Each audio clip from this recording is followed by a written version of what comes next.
Les vraies voix Sud Radio, 18h-20h, Cécile de Ménibus. Ils sont tout beaux, tout chauds, les croissants du jour, les viennoiseries des vraies voix. Ouais. Avec en viennoiserie numéro 1, bien sûr, Philippe David. Il est croustillant à souhait. Oui, mais il tremble. Il tremble. Ah oui, quand je vois Philippe Bilger avec ses lunettes noires, j'ai l'impression de voir Al Capone ou Lucky Luciano à Chicago il y a un siècle. Mais vous n'êtes pas obligé d'insister dessus. Voilà, il est très beau. Et puis ça va être répétitif. Ah oui, c'est ça. Ça s'arrête jamais. Notre ami le dodu, ça ne s'arrête jamais. La première affirmation. Voilà, c'est ça. Il a pas tort, parce que c'est un peu un mélange. Oui, ça va. Un mélange de Pinochet et de Jurylewski. Avec ses lunettes. Voilà, ça c'est fait. J'aurais volontiers plutôt pris un héros de Scorsese. Ouais. Mais bon, si on pouvait parler d'autre chose. J'essaye depuis tout à l'heure, mais c'est pas facile. Jean-Michel Fauvergue est avec nous. On va bien vous trouver des défauts, vous aussi. Ça va être dur, mais oui, je pense. Bonjour à tous, en tout cas, et à tous les auditeurs. Allez, au sommaire de cette émission, au lendemain de l'assassinat de Charlie Kirk dans une université de l'Utah, certains influenceurs politiques français ont à leur tour été menacés par des internautes. Oui, on vous pose cette question. Charlie Kirk, la politique française, pourrait-elle devenir aussi violente que la politique américaine? Et vous dites oui à 89%. Et je dois dire qu'en lisant ce que j'ai lu ces dernières heures sur les réseaux sociaux, alors désolé, en particulier X, l'ex-Twitter, j'ai peur, même pour certaines personnes que je connais qui ont ouvertement des menaces de mort. Et je me dis que vraiment, la France est sur une très très mauvaise pente. Et puis, même après 13 ans, après la fin de sa carrière politique, Nicolas Sarkozy apparaît toujours dans le paysage politique français. Et on vous pose cette question, Sarkozy est-il un incontournable dans la politique française? Alors, certains disent que Sébastien Lecornu a fait une erreur en allant le rencontrer, vu ses problèmes judiciaires. Mais finalement, est-ce que Sarkozy, c'est pas quelqu'un de bon conseil? Et d'ailleurs, c'est amusant, il a quitté le pouvoir 5 ans avant François Hollande, et beaucoup de gens consultent Sarkozy, et a priori ils sont beaucoup moins nombreux à consulter Hollande. Moi je pense qu'il peut être de bons conseils. Allez, vous restez avec nous, 0826 300 300, tout de suite le grand débat. Et c'est un appel à la responsabilité de tous bords, à commencer par Donald Trump, qui a une responsabilité dans cette dérive de violence aux États-Unis immense, tout simplement parce qu'il a supprimé la réalité. Vous voyez, aller comparer Charles Kirk à un martyr, c'est dire à quel point on n'est plus capable de regarder la réalité des choses en face. Désolé de vous le dire, mais je vais pas commencer à respecter quelqu'un que j'ai détesté lors de son vivant, juste parce que la personne est morte. Que le corps soit encore chaud ou pas, il faut rappeler que Charlie Kirk était une grosse merde. Les vraies voix Sud Radio. En tout cas, voilà ce qui est dit pour certains contre Charlie Kirk. Et aujourd'hui, on se rend compte, Philippe Bilger, que les gens qui s'engagent en politique, et en l'occurrence les influenceurs de droite aujourd'hui, commencent à subir depuis l'annonce de la mort de l'influenceur américain des menaces de mort. Oui, alors Cécile, par exemple, moi-même, j'ai été scandalisé ce matin quand j'écoutais par mégarde France Inter les infos qui disaient simplement Charlie Kirk, raciste, a été assassiné. Ils n'ont même pas dit ça. Ils expliquaient qu'on cherchait encore l'assassin. On ne l'avait pas encore trouvé.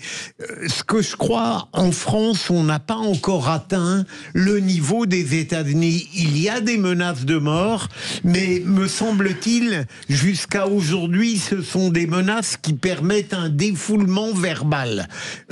Enfin, il y a parfois des concrétisations. C'est déjà une violence, Philippe. Absolument, bien sûr. Mais heureusement, je crois qu'on est toujours en retard, pour le meilleur comme pour le pire, par rapport aux États-Unis.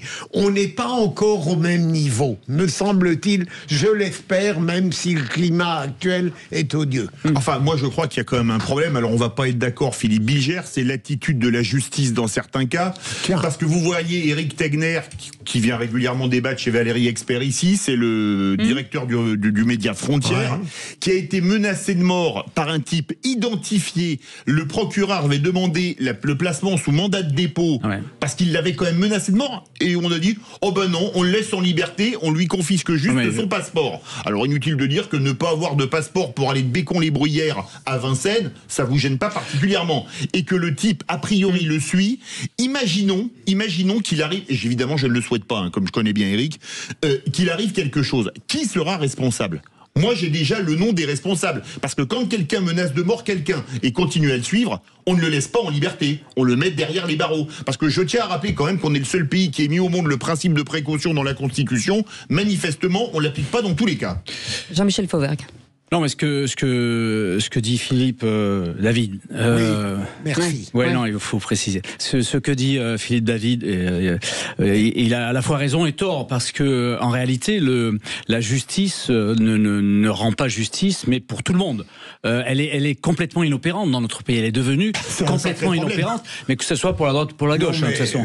D'une manière générale, non, mais Philippe, c'est que vous le vouliez, que vous le vouliez ou que vous le vouliez pas, c'est une réalité. Vous n'allez pas exciter pour en revenir à notre problème, les États-Unis effectivement ont une longueur d'avance sur nous. Oui, la question est de savoir si effectivement il y a une dérive comme aux États-Unis. Les États-Unis ont une longueur d'avance sur nous. Je vous rappelle que chaque 3 jours aux États-Unis, vous avez un mass murder, un tueur de masse qui rentre dans un lycée ou ailleurs, et il y a des massacres chaque 2-3 jours. Et puis la situation ne s'arrange pas visiblement.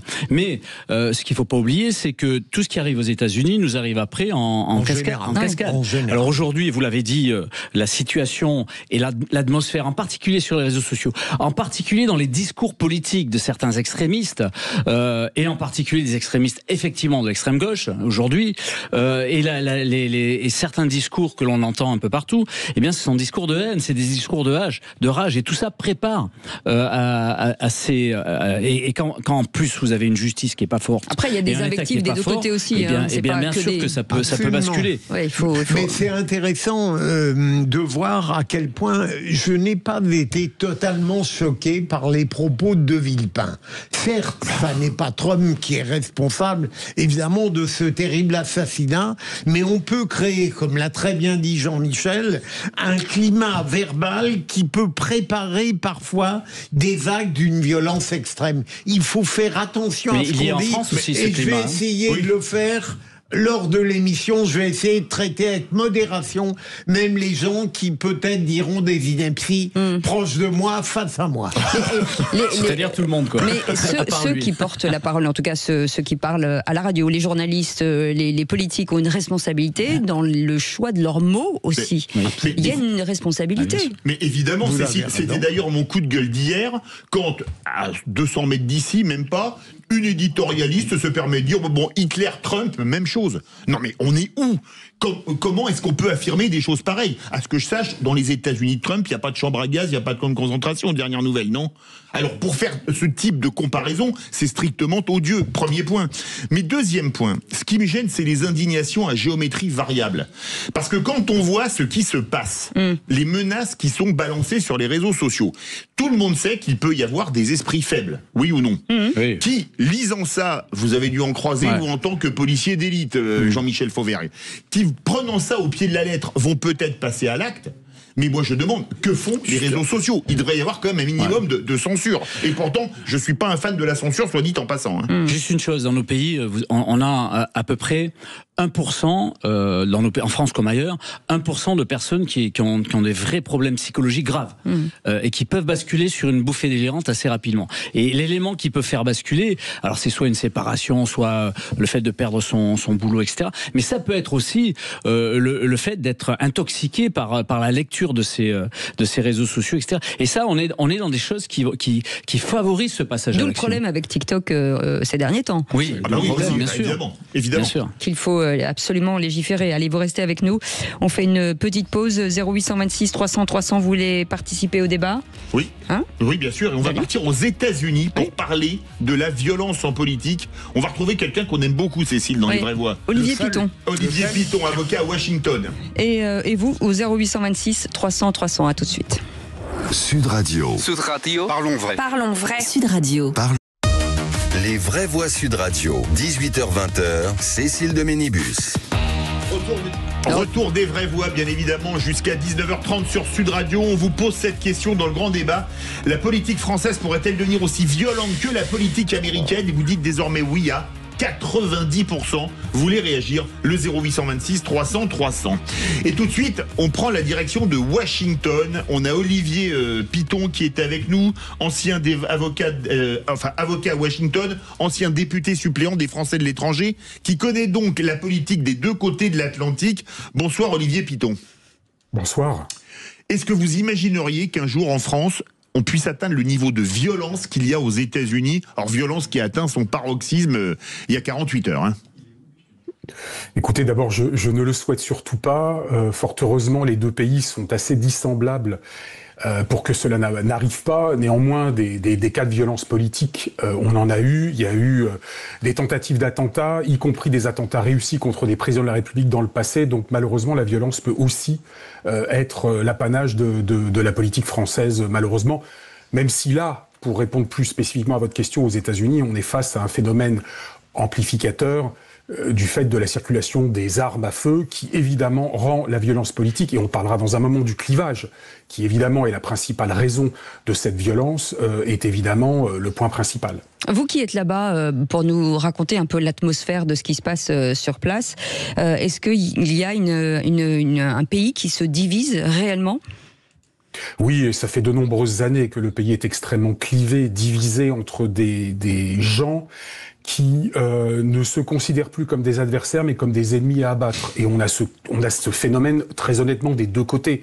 Je rappellerai, parce que là, il y a eu effectivement tous les mois liés à l'assassinat de Charlie Kirk, que l'on a eu il y a 3 mois seulement, au mois de juin, un couple d'élus démocrates du Minnesota, Melissa Hartman et son mari, qui ont été également assassinés. Donc on a un phénomène qui est un phénomène global et qui, évidemment, à chaque hausse de la violence va évidemment générer une violence encore plus importante de l'autre côté. Et je ne mets pas en parallèle forcément l'impact, on aura peut-être l'occasion d'en parler, de ce qu'une Melissa Hartman pouvait représenter pour les démocrates avec ce qu'un Charlie Kirk pouvait représenter dans la sphère de Donald Trump. Maître Piton, est-ce que vous me permettez de faire une hypothèse dont peut-être votre réponse démontrera qu'elle est totalement fausse? J'ai parfois l'impression qu'en France, nous avons une violence verbale dans le climat parlementaire qui est beaucoup plus considérable qu'aux États-Unis. Alors qu'aux États-Unis, les actes, eux, en matière politique, peuvent être terrifiants et pour l'instant, la France, heureusement, est encore un peu en retrait. Que pensez-vous de cela ? Vous avez parfaitement raison, il y a une forme de délégation de la symbolique de la violence qui s'exerce en France en particulier. C'est une sorte de passage d'une sphère extrêmement symbolique à une sphère réelle, et heureusement que c'est plutôt dans la sphère symbolique que pour l'instant elle s'exprime en France à l'échelon politique, où effectivement la violence du Parlement, pour l'instant, les violences des termes employés, des échanges au Parlement ne se retrouvent pas dans la rue. On a effectivement aux États-Unis une pratique différente, parlementaire différente, où en général au Parlement, et encore une fois on ne va pas en tirer de conséquences absolues du côté des États-Unis, mais il est vrai qu'il y a une forme de courtoisie parlementaire élémentaire aux États-Unis. Et en parallèle, on va le faire, effectivement, une violence incroyable dans les rues. Maintenant, loin de moi de vouloir tirer des conclusions, mais le parallèle que vous faites est absolument juste sur cette symbolique, ce transfert symbolique de la violence parlementaire à la violence de la rue. Jean-Michel Fauvergue, pendant que vous êtes là, puisque vous êtes ancien patron du RAID, est-ce que beaucoup de parlementaires ou d'hommes politiques ont subi et ont eu besoin, ou des services de la police, ont subi des insultes depuis ces dernières années? Est-ce que vous avez vent de ça? Alors énorme, non seulement j'ai eu vent de ça, mais moi je l'ai vécu, alors pas à titre personnel, mais je l'ai vécu parce que, et en particulier sur les femmes parlementaires de tous bords, parce que j'ai été parlementaire et mes collègues de tous bords d'ailleurs me faisaient voir des SMS qu'elles recevaient, et des collègues aussi hommes, et c'était hyper violent, c'était sexiste, c'était ordurier, c'était des menaces de mort, c'était hyper violent, et il y en a eu plusieurs qui ont été sous protection, il y a eu plusieurs enquêtes qui ont été faites à la suite de ça, et non là c'était absolument violent. Mais moi ce que je voulais voulais dire, pour aller dans la lignée de ce que je disais tout à l'heure, c'est que ce qui est aux États-Unis nous rattrape toujours à un certain moment. C'est qu'aujourd'hui, le monde est un village et que ce qui se fait aux États-Unis, eh bien, est observé par les gens hargneux, les gens qui ont la rage ici en France, et ça risque de déclencher des choses. Donc, il faut être bien vigilant dans ce domaine-là, que ça n'arrive pas chez nous. Mais j'ai peur que ça nous rattrape. Avec nous, bien sûr, toujours Olivier Piton. Olivier Piton, est-ce que finalement, quand on regarde Floyd par exemple, et on a vu l'impact que ça a eu en France, la résonance est arrivée un petit peu plus tardivement.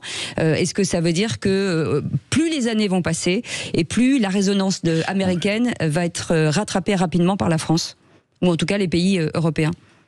Écoutez, en tout cas, je rejoins ce qui vient d'être dit. En règle générale, on a toujours un temps de retard sur ce qui se passe aux États-Unis. Il y a des spécificités américaines, mais en tout cas, la violence est un fait. En tout cas, la violence à ce niveau, et y compris dans la société française, est un fait incontestable. Donc, l'impact de George Floyd était un impact terrible du fait de la présence des caméras qui ont enregistré Derek Chauvin en train d'étouffer George Floyd. Et là, on a la même chose, c'est-à-dire des images où on voit Charlie Kirk qui est tiré, sur lequel on tire au cou, et les scènes de panique derrière. Donc, de toute façon, l'impact dans la société américaine, il ne va pas s'amenuiser dans les jours qui viennent. L'impact est très fort, d'autant qu'il y a, en tout cas du côté des Républicains et de la sphère MAGA actuellement, une vraie volonté de ne pas laisser passer et de marquer une forme de revanche. Et ça fait aussi référence à l'impact que Charlie Kirk avait dans la sphère de Donald Trump et son action auprès des campus américains. Merci beaucoup Olivier Piton, avocat à Washington et auteur de plusieurs livres et ancien député suppléant des Français de l'étranger. C'est toujours un plaisir de vous avoir. Allez, tout de suite, on n'y croit pas. Les vraies voix Sud Radio. Eh bien, on n'y croit pas parce qu'un restaurant parisien ruiné par les travaux de la mairie de Paris. Christophe Sauret est avec nous, restaurateur et propriétaire de Beef Steakhouse. Bonsoir, merci d'avoir accepté notre invitation. Donc, on est très étonnés puisque pour ceux qui vous connaissent, c'est vrai que c'était un restaurant assez réputé. Et vous dites que des travaux, vous allez nous raconter votre histoire, que des travaux finalement vous ont ruiné. Oui, tout à fait. J'ai donc créé un restaurant rue de Paradis qui est dans le 10e arrondissement. Et donc on avait déjà à peu près 1 an et demi d'existence et un très bon développement avec un chiffre d'affaires assez prospère et une bonne équipe. Mais donc la mairie de Paris, sous la houlette de Madame Hidalgo, a décidé que cette rue, qui était à mon avis en très bon état, devait passer de 2 voies à 1 voie. Et on s'est donc retrouvé avec une rue totalement fermée, à part des tout petits passages pour les piétons de chaque côté, et donc une impossibilité d'exploiter correctement notre lieu. Alors c'est valable pour moi, mais pour tous les commerçants de la rue, et il y a eu d'ailleurs d'autres faillites entre-temps. Et donc du jour au lendemain, parce que Madame Hidalgo fait des travaux, vous avez un chiffre d'affaires qui est divisé par plus de 2, quoi, on perd 50% de notre chiffre d'affaires du jour au lendemain. Et aujourd'hui, vous en êtes où ? Aujourd'hui, le restaurant a été liquidé, c'est-à-dire qu'il est fermé définitivement, puisque les travaux ont duré presque 4 mois, mais après le temps que la rue se remette en fonction, eh bien vous rajoutez 2-3 mois. Ensuite, ils nous ont mis des jolies places de parking tout le long de notre façade, et tous les jours, vous aviez des camions qui se mettaient dessus, donc la visibilité réduite à néant. Un très petit trottoir, pas de possibilité de mettre de la publicité, enfin d'avoir une visibilité sur le trottoir. Donc je ne me suis jamais relevé de ces travaux et de la fermeture pendant quasiment 4 mois de cette rue. Et on en est, bien entendu, vous l'entendez, vraiment désolé. Est-ce que quel recours vous avez contre la mairie de Paris aujourd'hui ? Alors, suite au poste... Une saisine peut-être auprès du tribunal ? Oui, alors du coup, déjà la société ayant été liquidée, je perds une partie de mes capacités à aller devant un juge. Il y a une commission d'indemnisation, mais le fonctionnement est totalement opaque et je suis même pas certain qu'elle existe réellement.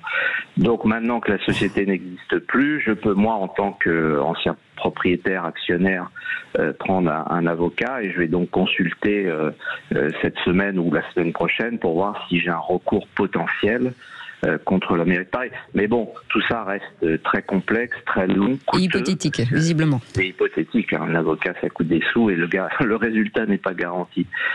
Donc voilà, c'est ce qui me met en fureur dans cette histoire. Vous avez perdu combien d'argent dans cette histoire ? Moi, alors, à titre personnel, j'ai perdu à peu près 100 000 euros, mais mon groupe de société a perdu 350 000 euros. C'est l'investissement qu'on avait mis là-dedans. Quand même. Et puis, j'ai perdu 1 million d'euros de chiffre d'affaires. Mon affaire était plutôt prospère. Et surtout des emplois. Mais 8 bons collaborateurs que j'avais formés, parce que j'ai d'autres restaurants, donc j'avais envoyé mes meilleurs éléments là-bas pour le développer. Et ces gens-là ont été mis au chômage. Alors évidemment, ils sont pris en charge. C'est une liquidation judiciaire, donc il y a tout un accompagnement. Enfin, en attendant, ils étaient bien contents de travailler. Absolument. Ils gagnaient bien leur vie et au bout du compte, cet outil de travail a été détruit. En tout cas, on est très heureux de vous avoir donné la parole. Si toutefois on peut vous aider, vous le savez, Sud Radio, c'est aussi du service. Merci beaucoup, Christophe Sorès. Surtout ce désastre rue de Paradis. Oui. Et merci en tout cas pour votre témoignage.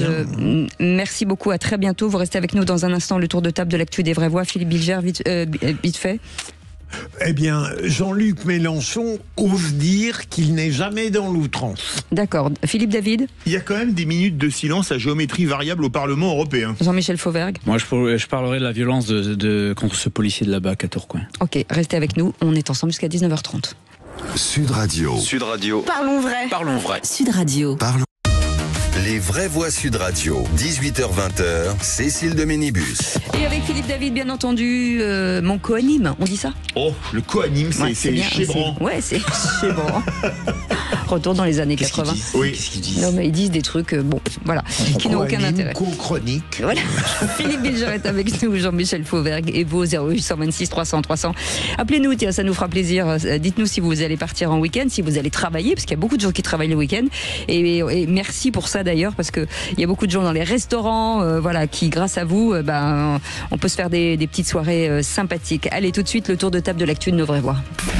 Bienvenue dans votre cours d'anglais de la collection Objectif Langue aux éditions Assimil. Philippe Bilger, do you speak Trump? Yes, I try. C'est la dictée en anglais de Philippe Bilger. Great, best, worst. It is ridiculous. Everything before. C'est du russe, non?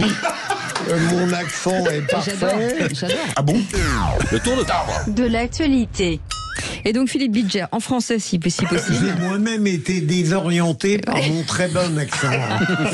Ce qui est drôle, je me reconnaissais. Ça le fait rire, c'est ça, il se fait rire lui-même. Voilà. Vous vouliez revenir sur Jean-Luc Mélenchon, oui, qui cite que LFI est sans cesse vilipendé. Absolument.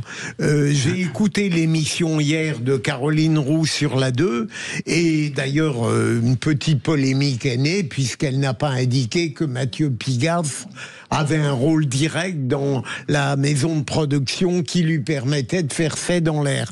Mais lorsqu'à un moment donné, elle demande à Jean-Luc Mélenchon s'il n'est pas dans l'outrance, il ose répondre qu'il n'est pas du tout dans l'outrance, que les journalistes le sont davantage que lui, et qu'en réalité, LFI ne peut jamais s'expliquer sur le fond parce qu'on insulte en permanence ce mouvement. Mais je ne voudrais pas reprendre cette phrase qui aurait été offensante pour Jean-Luc Mélenchon, qui vient de Michel Audiard, mais tout de même, je suis presque tenté de le faire. Comment peut-on, alors qu'on jette en permanence la foudre du sulfureux dans le débat politique avec des indignités, des indécences, oser dire que LFI et lui-même ne sont pas dans l'outrance? Certes, on ose tout, mais il ne faut pas en abuser. Mais je suis d'accord, mais vous savez, en communication, il y a un principe. Toujours se victimiser quand on vous attaque. Dire oui, mais c'est pas moi le méchant, c'est l'autre, parce que l'autre me traite pas bien. Donc il utilise un ressort de communication qui a des lustres, qu'on le veuille ou non. Et puis il y a un autre principe, c'est que il vaut mieux utiliser la forme que le fond. Et Jean-Luc Mélenchon, sur la forme, sur sa manière de parler, etc., il attire l'attention. C'est le dernier tribun de la politique française. Oui, non, mais enfin sur le fond, quand vous analysez le fond depuis quelques années, il est complètement, c'est le cas de le dire, au fond du tonneau, quoi. Il a rien rien à dire de particulier, sinon des discours de rage et de haine. Absolument. Mais quand même, au sein de LFI, il vaut mieux écouter Jean-Luc Mélenchon que tous ses apôtres, parce que eux n'ont rien à dire sur le fond. Après, ça reste un tribun incroyable. Oui, le dernier. C'est ce que je dis. Le dernier tribun de la politique française, ça, je pense que c'est. Oui, mais certain. un tribun qui a rien à dire, c'est difficile, quoi. C'est pas ce que pensent ses supporters. Ouais. Allez, les drôles de minutes de silence du Parlement européen. Oui, alors hier, il y a une minute de silence qui a été demandée au Parlement européen pour Charlie Kirk, donc qui a été assassiné. On va pas revenir dessus. On a parlé. Et alors, une partie de l'hémicycle a refusé de se lever ou a fait du bruit. Alors moi, j'estime que on peut ne pas être d'accord. Alors Charlie Kirk a dit des choses avec lesquelles j'étais totalement désaccord, mais quand on n'est pas d'accord avec une minute de silence, eh bien écoutez, il y a une chose qu'on fait dans ces cas-là, on se lève, on sort de l'hémicycle et on revient 2 minutes après. Mais on ne la sabote pas en restant assis ou en criant. Je pense que c'est le b.a.-ba, ça s'appelle le respect. Et alors je trouve que c'est d'autant plus incompréhensible parce que quand même le Parlement européen, il n'y a pas si longtemps que ça, avait fait une minute de silence pour George Floyd. Alors George Floyd, il est mort dans des circonstances dramatiques, on va pas revenir dessus, mais il avait quand même été condamné 8 fois pour braquage, possession de drogue, etc. entre 1997 et 2008. Donc c'était loin d'être un saint. Et je constate simplement que quand des gens ont été assassinés, des gamins notamment, je pense par exemple à Philippines ou à Lola ou à d'autres, il n'y a pas eu une minute de silence au Parlement européen. Donc je pense que là, le Parlement européen est quand même un peu limite. Mais c'est que mon avis. Hein. Mais votre avis est très pertinent et je ne dis même pas pour rare. Une fois, mon cher Philippe. Beaucoup de minutes de silence sont scandaleuses, y compris au Parlement français. Et là, vous avez totalement raison pour cette minute de silence, d'autant plus que qu'on aime ou pas la pensée conservatrice de Kirk, il avait une qualité trop rare. C'est que lorsqu'il menait les manifestations, il demandait aux gens qui étaient là pour le contredire, allez-y, donnez-moi votre avis contre et on verra. Et ça, c'est très bon. C'était du débat. Il poussait au paroxysme ce qu'on fait ici, ma chère Cécile. Jean-Michel Fauvergue. On ne fait pas tout le temps, parce que des fois, vous confisquez la parole, Philippe, de manière abusive. Alors, je veux rajouter. Notre Gaudine ne fuiront pas. Cher Philippe, je veux rajouter, effectivement, aller dans votre sens, on ne peut pas ne pas aller dans ce sens-là. Rajouter ma pierre à l'édifice, non, mais sur cette affaire-là, non. Je me rappelle très bien de la minute de silence pour la mort de Naël, qui a été demandée par Yael Braun-Pivet, la présidente de l'Assemblée nationale, et où tout le monde s'est levé, y compris les 2 ou 3 parlementaires du Rassemblement national, pour respecter cette minute de silence-là. Je pense qu'il faut choisir ces minutes de silence, et en particulier au Parlement français. Et il y a des minutes de silence qu'il faut faire et d'autres qu'il ne faut pas faire. Et ben justement, je vais vous obliger à faire une minute de silence si vous parlez trop, parce que vous vouliez revenir sur cette affaire terrible aussi, c'est ce policier de la BAC agressé à Tourcoing. Oui, tout à fait. Vous avez vu ces images. Alors la première chose qui frappe, c'est l'extrême lâcheté de cette agression. Évidemment, on se met à 3 contre 1 et quelqu'un qu'on surprend et on filme évidemment. Donc alors, il faudra aussi se poser la question de la responsabilité de celui qui filme. À un certain moment, il va peut-être falloir arrêter tout ça. La deuxième chose, c'est qui m'a marqué, c'est l'inhibition des policiers face à l'usage de leurs armes. C'est-à-dire que même quand ils sont en danger, le policier ne sort pas. Il faut lui rendre cette justice-là. Il ne sort pas son arme, il ne tire pas. Mais jusqu'où ça va aller et jusqu'à quel moment? Ils sont complètement inhibés par rapport à ça. Et c'est pour ça qu'à un certain moment, il faudrait peut-être penser à soustraire c'est-à-dire quand tu as un usage des armes dans ces conditions-là, à ne pas engager la responsabilité du policier qui est trop souvent engagé. On voit trop souvent des policiers en garde à vue ou des policiers mis en examen. Donc peut-être qu'il faudrait penser à ça. Il y a un état un peu particulier là-dessus. Et ensuite, et pareil pour les émeutes et lors des émeutes, quand les policiers sont face à des émeutiers qui essayent de les cramer avec des cocktails Molotov ou avec des mortiers d'artifice. D'accord. Et donc voilà, on est peut-être aussi rejoindre un sondage aujourd'hui où 81% des Français voudraient que, à partir du moment où on fait des violences contre des policiers ou des gens de maintien de l'ordre, que les gens soient condamnés immédiatement à la prison. Voilà, en tout cas, c'est une de vos propositions. Vous restez avec nous dans un instant. On reviendra sur l'affaire des têtes de cochon devant les mosquées. Laure Becquot a dit ce matin, la procureure de la République de Paris, qu'elle a annoncé ce matin chez nos confrères de BFM TV 9 ingérences étrangères depuis octobre 2023. On va en parler dans un instant. Sud Radio, votre avis fait la différence. Merci à Sud Radio de pouvoir m'exprimer et pour la qualité de vos informations. Sud Radio, parlons vrai. Les vraies voix Sud Radio, 18h-20h, Cécile de Ménibus. Avec Philippe David, on est ensemble jusqu'à 19h30 et en face de nous, Philippe Bilger, toujours fringant, Jean-Michel Fauberg, c'est pareil, au taquet. Top, hein. Ouais. Prêt pour un petit week-end. Mais c'est un vendredi, c'est fabuleux. Bah oui, c'est bien, il faudrait qu'il y ait des vendredis tous les jours, c'est ça? Avec ce mélange toujours de bonheur et de peu légère tristesse, parce que ne plus vous voir durant 2 jours, c'est dur. Non, mais Bérou n'avait pas dit qu'on allait supprimer 2 week-ends aussi? Non. Par an. Non, remettez pas de l'eau sur le feu. Allez, tout de suite, l'info en plus. Je vais pas être obligé. Les vraies voix Sud Radio. Et 9 dossiers liés à des supposées ingérences étrangères depuis octobre 2023. C'est ce qu'a dit la procureure de la République de Paris ce matin. Et on va en parler avec Constance Le Grib, qui est députée du groupe Ensemble pour la République en Hauts-de-Seine. Bonsoir, merci d'avoir accepté, Madame la députée, d'être en direct avec nous sur Sud Radio. Bonsoir. Vous avez travaillé sur la loi de 2024, de juillet 2024, qui a été promulguée pour renforcer la protection de la France contre les ingérences étrangères. Qu'est-ce que l'on sait de ces ingérences aujourd'hui? Alors, on commence à voir beaucoup de choses,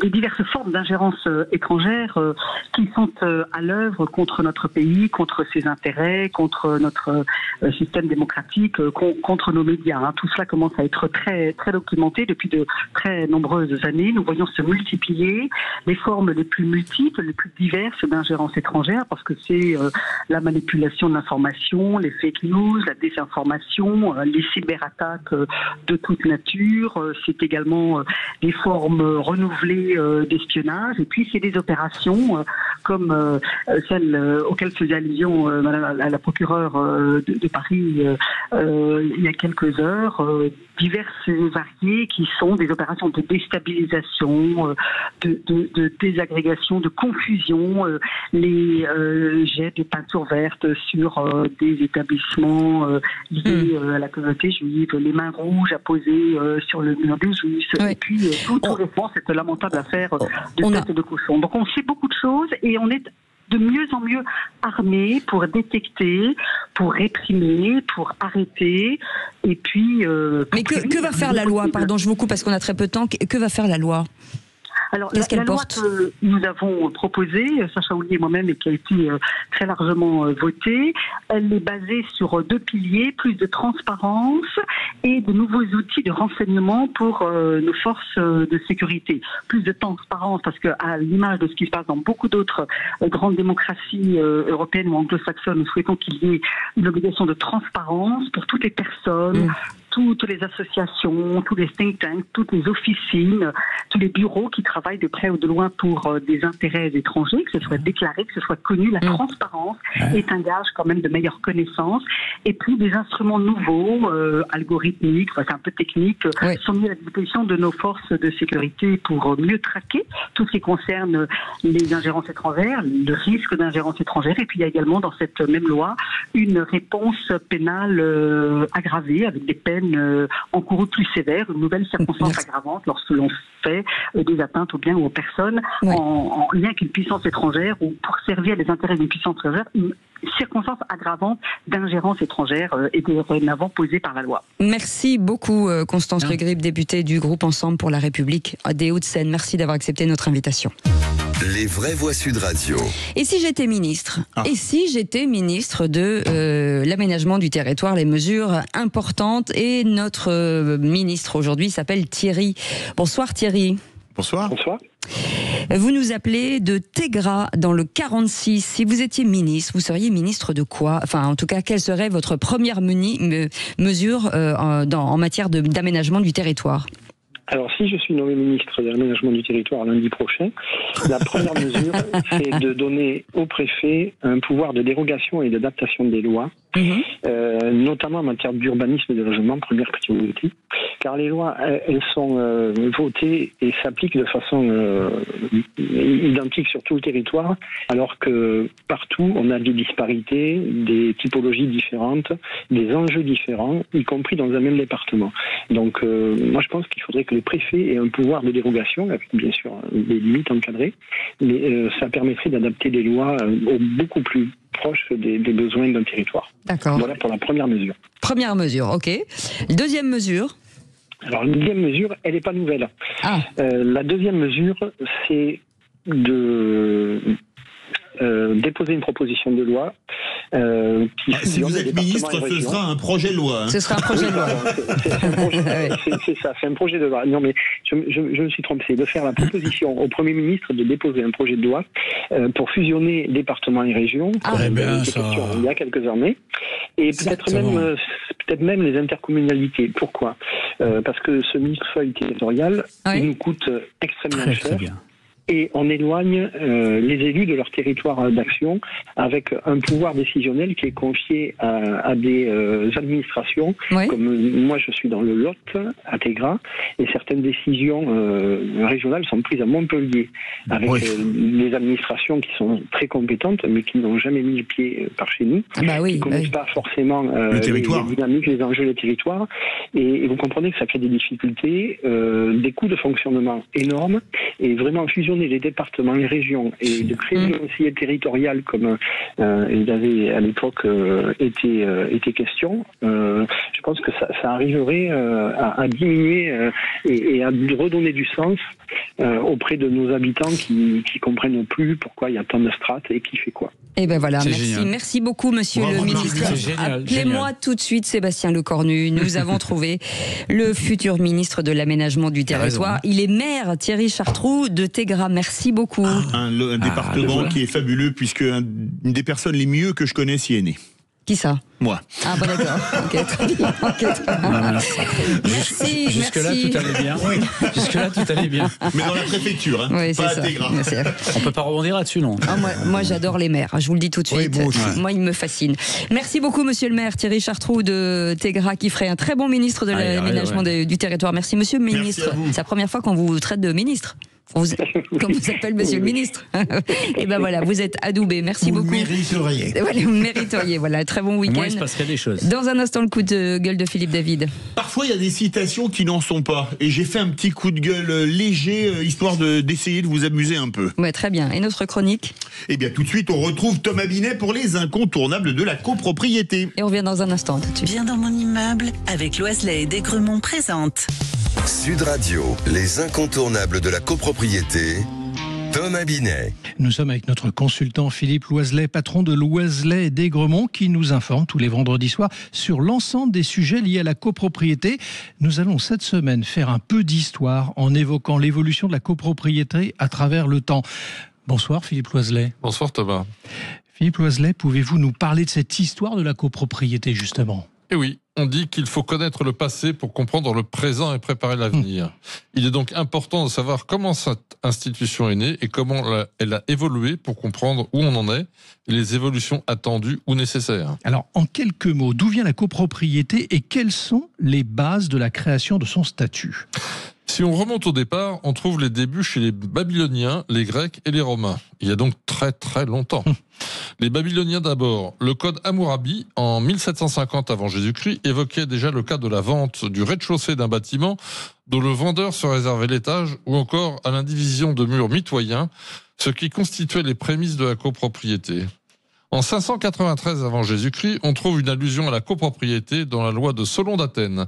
En 456 avant Jésus-Christ, la loi d'Icilius, chez les Romains cette fois, cherche à remédier à l'insuffisance de terrain constructible à Rome et organise le lotissement de l'Aventin.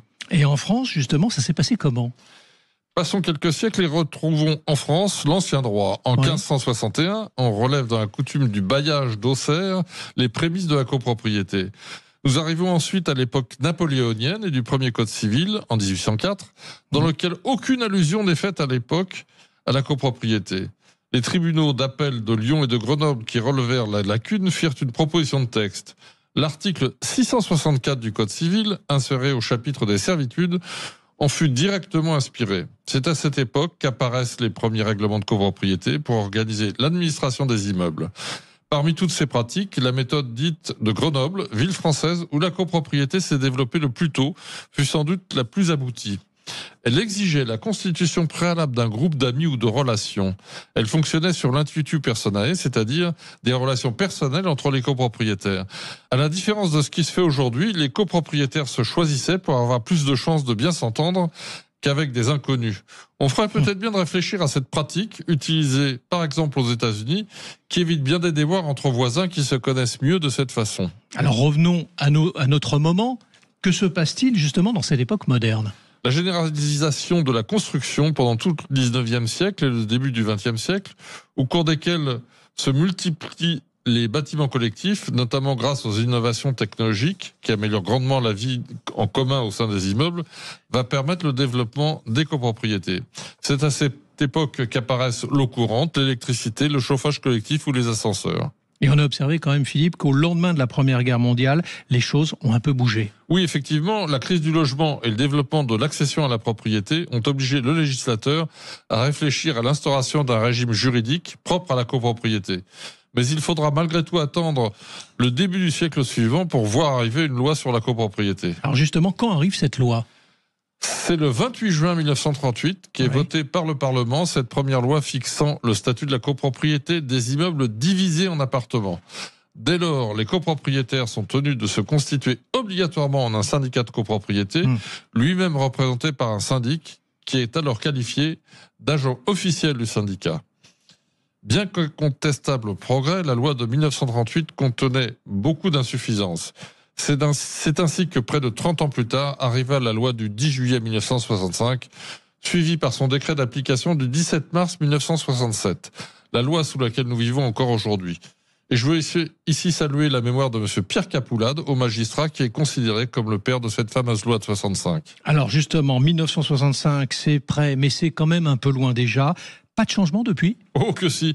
La loi de 65 est de plus en plus souvent modifiée, et j'ajouterais même maltraitée. Nous vivons depuis des années 80 une véritable accélération et une multiplication des textes touchant la copropriété, textes de complément, de réforme ou de véritable transformation pour tenir compte de l'évolution de la société, des manières de vivre et du consumérisme.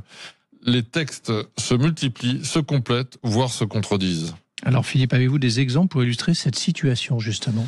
On ne compte plus le nombre de modifications qui interviennent, année après année.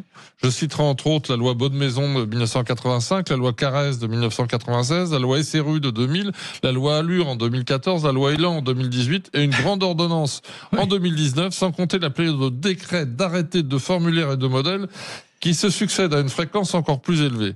La belle loi du 10 juillet 1965, limpide et équilibrée, ressemble aujourd'hui à un véritable patchwork. Une ultime harmonisation, une ambitieuse simplification nous avait été promise avec l'adoption d'un véritable code de la copropriété qu'attendent toujours tous ceux qui travaillent dans cet univers. Merci Philippe, et on vous retrouve vendredi prochain à 18h50 pour un autre numéro d'Oser investir, les incontournables de la copropriété. Et pour ce qui me concerne, je vous dis à dimanche matin dès 9h27 sur Sud Radio dans la matinale week-end. Sud Radio, les incontournables de la copropriété, Thomas Binet. Avec Loiselet et Desgremont, bien dans mon immeuble. Sud Radio. Sud Radio. Parlons vrai. Parlons vrai. Sud Radio. Parlons vrai. Les vraies voix Sud Radio. 18h-20h, Cécile de Ménibus. Et Philippe David, bien entendu, on est ensemble jusqu'à 19h30 ce soir, comme tous les vendredis. Et puis, autour de cette table, Philippe Bilger, vous l'avez reconnu, bien entendu. Jean-Michel Fauvergue. On est bien avec Jean-Michel et notre chroniqueur. Oui. Dodu. Structurel. Il y a le structurel, il y a le conjoncturel. Oui, c'est pas mal, pas mal. Allez, on vous souhaite la bienvenue, 0826 300 300, tout de suite le coup de gueule de Babi. Les vraies voix Sud Radio. Comme d'habitude, je vais remettre le clocher au milieu du village, un village qui se situe un peu partout en France, sur les plateaux de télévision, dans les studios de radio et bien évidemment sur les réseaux sociaux. Pourquoi ? Parce que suite à la nomination de Sébastien Lecornu à Matignon, une phrase a été dite et répétée à l'envi par nombre de personnalités politiques de gauche et pas des moindres. Boris Vallaud, président du groupe PS à l'Assemblée nationale, Clémentine Autain et Alexis Corbière, députés de l'Après, Sarah Legrain, députée LFI pour ne citer que. Cette phrase est une phrase d'Einstein, je cite, « La folie, c'est de faire toujours la même chose et de s'attendre à un résultat différent, histoire de dire que Lecornu, Bayrou, Barnier et tutti quanti, c'est blanc-bonnet et bonnet blanc, pour citer le candidat communiste à la présidentielle de 1969, Jacques Duclos, qui qualifiait ainsi les finalistes Georges Pompidou et Alain Poher. » Mais cette citation pose question quand on apprend que, selon l'Association française pour l'information scientifique, Einstein ne l'aurait jamais dite. Ainsi, certains font du Einstein sans Einstein, preuve que, dans les citations aussi, tout est relatif. À moins qu'ils aient voulu être plus einsteiniens qu'Einstein qui disait, pour de vrai, le véritable signe de l'intelligence, ce n'est pas la connaissance, mais l'imagination. Cette citation étant sortie de leur imagination. Et puis, pourquoi aller chercher Einstein, qui est un scientifique, alors que nous avons eu tant de grands penseurs en France pour parler de la situation politique actuelle ? Pour ceux qui veulent faire la révolution, citons Père Pierre Desproges qui disait « On n'a quand même pas pris la Bastille pour en faire un opéra ». Ceux qui pensent qu'Emmanuel Macron est démonétisé devront citer Georges Clémenceau qui disait « Il y a 2 organes inutiles, la prostate et le président de la République ». Enfin, pour ceux qui veulent une dissolution afin de clarifier la situation, rappelons le propos de l'ancien ministre Patrick Devedjian qui, pour qualifier la dissolution de 1997, avait dit « On était dans un appartement avec une fuite de gaz, Chirac a craqué une allumette pour y voir plus clair. » En conclusion, et pour éviter de fausses citations, comme disait Michel Audiard, c'est pas parce qu'on n'a rien à dire qu'il faut fermer sa gueule. Oui, c'est bon, une très bonne méthode de s'abriter derrière l'intelligence des autres. Voilà, c'est et ça. donc, vous nous avez fait un florilège de citations. Et à un moment donné, j'ai pu croire qu'elles étaient de vous, mais non. Mais vous avez, avec beaucoup de modestie, vous nous avez enrichi l'esprit. Alors, c'est une idée de Cécile, alors je rends à César ce qui est à César. Mais vous devriez cultiver ça même sur les sujets en général. Je me permets de rebondir. Effectivement, j'ai proposé ce sujet à Philippe parce que je n'entends que des gens qui parlent à travers les citations des autres. C'est insupportable de citer De Gaulle, de citer Blum, de citer machin. Ce n'est que ça, que ça, que ça, que ça. Et je trouve qu'à un moment donné, c'est fatigant en fait. Briand Lucchini cite en permanence une citation. Je connaissais un avocat, Jean-Marc Varro, qui était extrêmement éloquent, mais qui vous collait une citation dans chaque phrase. Rappelez-vous, Christiane Taubira, elle met un poème dans chacun de ses propos. Hein. Mais ça vous agace pas, pardon, Philippe Bilger, ça vous agace pas? C'est bien d'en mettre une ou deux citations, pas pour montrer sa culture, mais pour développer à partir d'elle un discours brillant et indépendant, comme vous l'avez fait, Philippe. Mais une citation dans chaque phrase, c'est une catastrophe. Si j'ai bien compris, il cite la même phrase, en fait, en réalité. Mais qui n'a pas, a priori, été tenu par un... Permettez-moi de citer une phrase d'Einstein. Il y a eu des éléments de langage et tout le monde la répète. Qui dit « Il vaut mieux être une voix qu'un écho ». Oh, c'est beau. Je pense que c'est de lui. Ah bon, vous pensez Non. Alors, attendez. Pour moi, elle est de lui, mais comme vous les remettez en cause et que vous allez vérifier, Einstein a dit il vaut mieux être une voix qu'un écho, et donc je pense qu'effectivement ça s'applique bien. Il a dit ça. Il a dit ça. Et oui, mon cher Philippe, il a dit ça. Moi, je croyais qu'il avait dit Jean-Michel Fauvergue dit parfois des choses discutables. Il l'a dit aussi, Einstein, ça. Il me semble qu'il l'a dit aussi. Il l'a pas dit, il l'a pensé, mais il l'a pas dit. Il l'a pensé, mais il l'a pensé tellement fort. On a discuté ensemble et... Voilà. Eh ben écoutez, moi c'était relatif. C'était relatif. Le mot d'un humoriste, il ne dit pas de bêtises, mais il en pense. Ouais, d'accord. C'est ça. Allez, vous restez avec nous. On revient dans un instant avec cette question. Depuis la fin de son mandat présidentiel en 2012, Nicolas Sarkozy gravite toujours pas très loin de l'écosystème politique français. Oui, c'est le moins qu'on puisse dire, puisque le nouveau Premier ministre Sébastien Lecornu est allé le rencontrer. On peut supputer pour le consulter. Et à cette question, Nicolas Sarkozy est-il un incontournable de la politique française? Eh bien, vous dites non. À 77%. Vous voulez réagir? Le 0826 300 300. À tout de suite. Sud Radio. Sud Radio, parlons vrai. Parlons vrai. Sud Radio. Parlons. Les vraies voix Sud Radio. 18h-20h, Cécile de Ménibus. Avec Philippe David, on est ensemble jusqu'à 19h30. C'est vendredi ce soir. On espère que vous allez passer un très joli week-end, même si le temps n'est pas au top. Et Rémi André mériterait qu'on le punisse quand le temps est mauvais la veille d'un week-end. Mais il est pour rien, déjà. Oui, mais alors, il nous annonce des perturbations tous les jours. Il serait puni tous les jours. Ah ouais, il ne faut pas casser le thermomètre. Vous êtes quasi dans l'émission tous les jours, donc il y a des perturbations, ça c'est sûr. C'est sûr que la ligne tremble. Et je voulais saluer tous celles et ceux qui travaillent le week-end, parce que c'est important de les saluer. En attendant, on va revenir sur Nicolas Sarkozy, qui gravite de près ou de loin toujours l'écosystème politique, puisque notre récent Premier ministre Sébastien Lecornu a eu une petite conversation avec lui. Oui, on vous pose cette question, Nicolas Sarkozy est-il un incontournable de la politique française ? Rappelons qu'il a quitté le pouvoir en 2012, c'est-à-dire il y a quand même désormais près de 15 ans, 13 ans. Et pour le moment, pour vous, il n'est pas incontournable à 77%. Vous voulez réagir ? Vous êtes d'accord ? Vous n'êtes pas d'accord ? On attend vos appels au 0826 300 300. Allez, tout de suite, la question du soir. Ça reste le padré, le guide suprême de la droite, Nicolas Sarkozy ? Non, il a dit qu'il faisait plus de politique, je crois. C'est fascinant ça, qu'il soit encore là, Nicolas Sarkozy. C'est le morpion de la 5e République. Excusez, il est dans le slip de tous les dirigeants de droite qui l'ont suivi. En tout cas, moi je vais vous dire une chose sur Nicolas Sarkozy. J'ai été son ministre, on a fait des choses importantes à cette époque-là. Aujourd'hui, clairement, LFI comme le RN, je continue à les combattre. Une rupture en allant rencontrer Nicolas Sarkozy. En termes de rupture, vous m'excuserez, c'est pas mal. Hein. Les vraies voix Sud Radio. Est-ce que on commence par Philippe Bilger, bien entendu, puisque Philippe Bilger, on a l'impression qu'effectivement, successivement, tout le monde va chercher la parole de Nicolas Sarkozy. Je risque d'être long et je ne veux pas l'être. Ma chère Cécile, d'abord, merci pour avoir choisi un sujet qui me permet au moins partiellement de dire du bien de Nicolas Sarkozy. Deuxième élément, le monde politique est pauvre en réalité. Il n'y a pas tant de personnalités qu'on a envie de consulter après qu'elles ont quitté le pouvoir. Nicolas Sarkozy, il n'a pas quitté la politique. Depuis qu'il a été battu en 2017, eh bien, il continue... 2012, pardon. Eh bien, il continue à être présent dans la vie politique officieusement. Il attend d'être sollicité.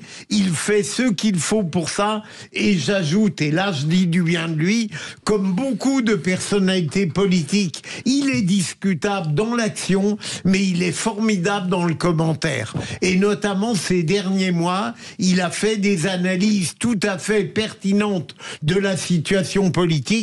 D'où le fait qu'il est normal pour un Premier ministre, surtout pour parler de la droite, qu'il aille le voir. Philippe. Moi, je suis assez... Alors, Sarkozy, c'est comme quelqu'un... Alors, on l'aime ou on l'aime pas. Je pensais qu'il était le président... Comme tout le monde. Oui, comme tout le monde. Mais je pensais qu'il serait le président le plus détesté, tant qu'il était détesté à l'époque. Rappelez-vous, ses adversaires le traitaient de facho, de facho. Il y avait même une affiche des jeunes socialistes qui lui avait mis les traits avec une petite moustache, ce qui était outrancier et scandaleux. Alors, il a été largement dépassé par Emmanuel Macron en termes de détestation. Mais je pense que c'est quelqu'un qui a une vision des choses. Alors Philippe Bilger était un peu cruel quand même en disant commentateur. Je dirais pas commentateur. Un commentateur, c'est un côté un peu voyeur. Je pense que c'est plutôt un observateur, quelqu'un qui prend de la hauteur et qui a du sens pour comprendre la politique française et pour comprendre l'évolution de la société. Mais alors on reproche à Lecornu de l'avoir fait parce que évidemment on va remettre le sujet qui fâche sur la table. Il est un secret pour personne que Nicolas Sarkozy a quelques problèmes avec la justice en ce moment.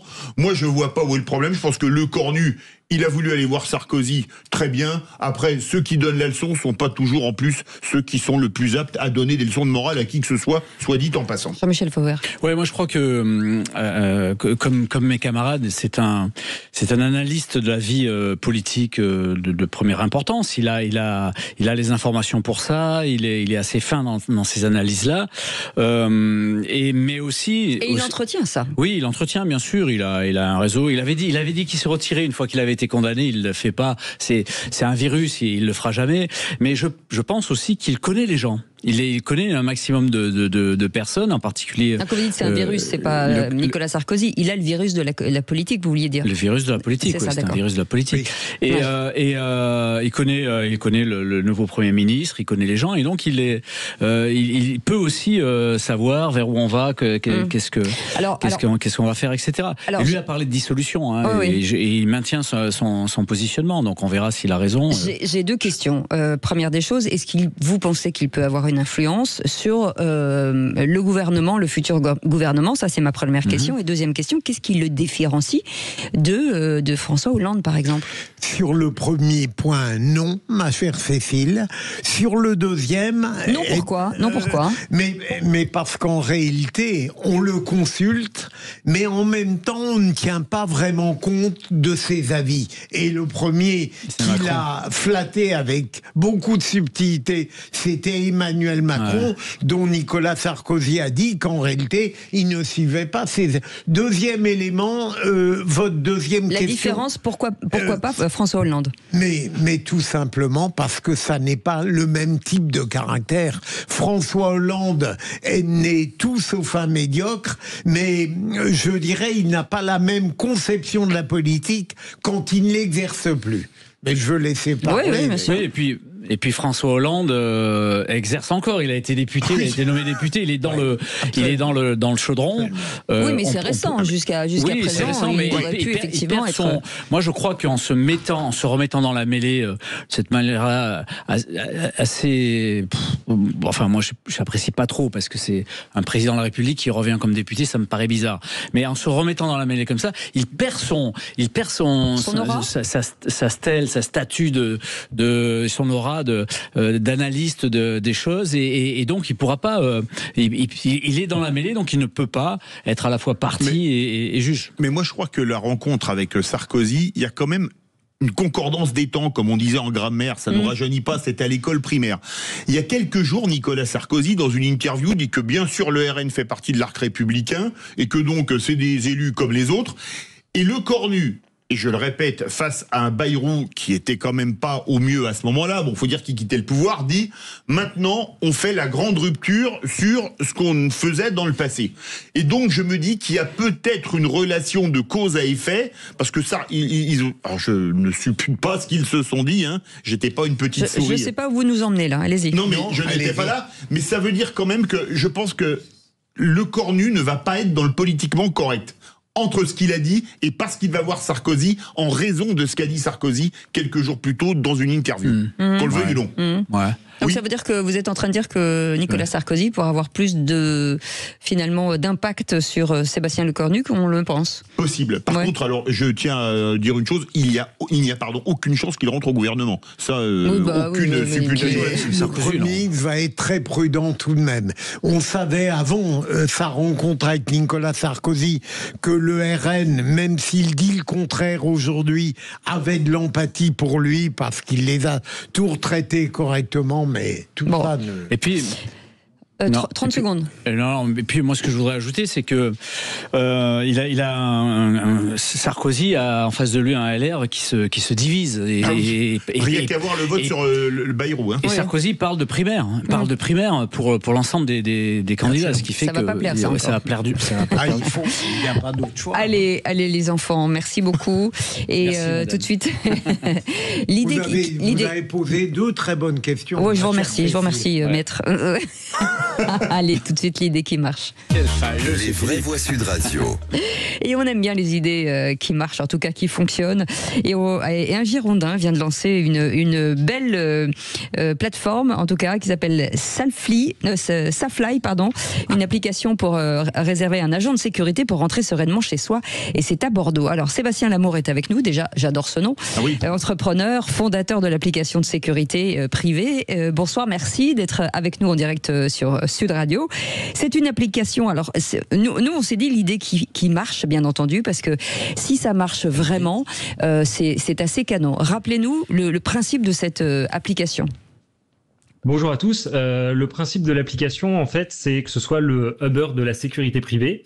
Donc, en fait, tout simplement qu'on puisse commander un agent de sécurité qui va nous accompagner en marchant sur un trajet. Donc, par exemple, lorsqu'on est une femme et qu'on sort de bar à 2h du matin et qu'on habite à 10 minutes de chez soi, en marche, du bar, et on va pouvoir commander un ou une agente, parce qu'il y aura des agentes qui seront dispo dans une future version de l'application, qui va tout simplement vous accompagner à pied. Donc, c'est juste de la dissuasion passive tout au long de votre trajet.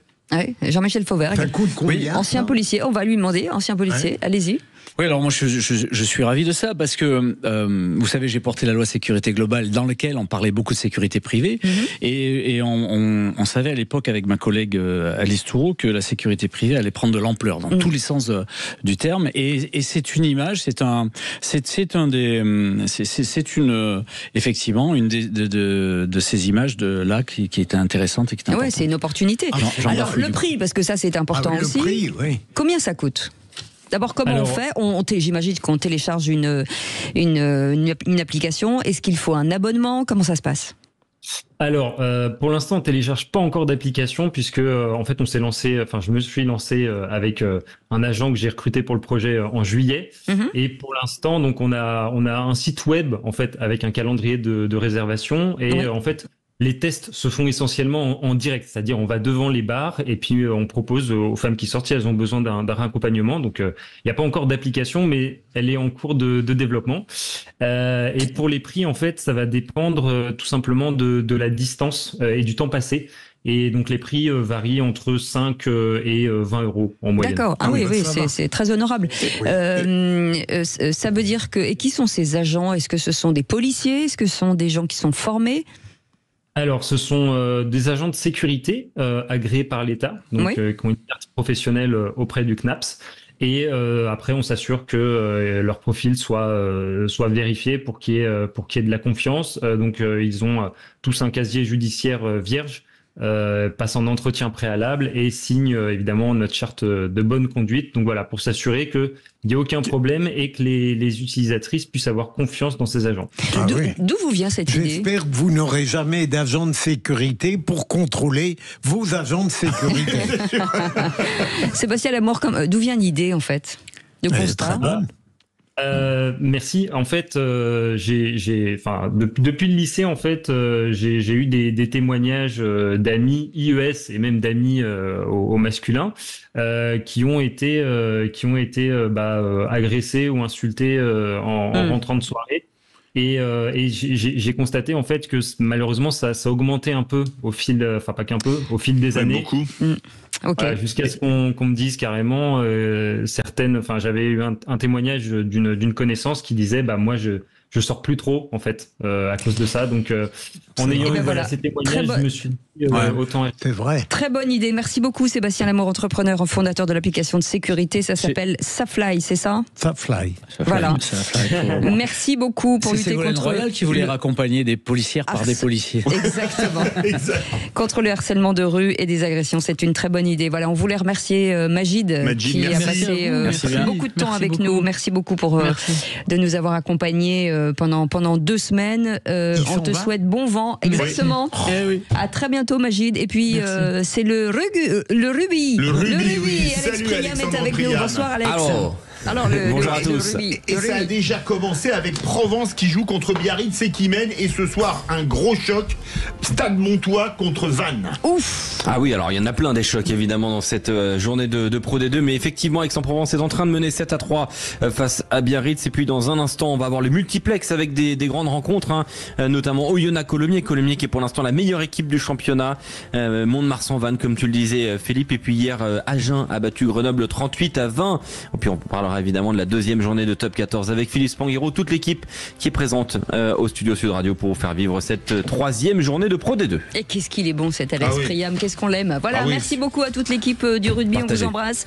Passez un très très bon week-end. Merci Jean-Michel Fauvergue, merci Philippe Bilger, merci Philippe David, merci Magid, merci Maxime, merci Aude, Justine et Baptiste. Et voilà, et bien sûr, et l'ensemble de la rédaction. Il y a tout un pack, on vous embrasse tous, passez un très bon week-end, faites très attention à vous, vous retrouvez demain, lundi, à partir de 18h. Je vais y arriver. Allez, bon week-end, salut. Bon week-end. Sud Radio. Parlons vrai. Sud Radio. Parlons vrai. Sud Radio. Parlons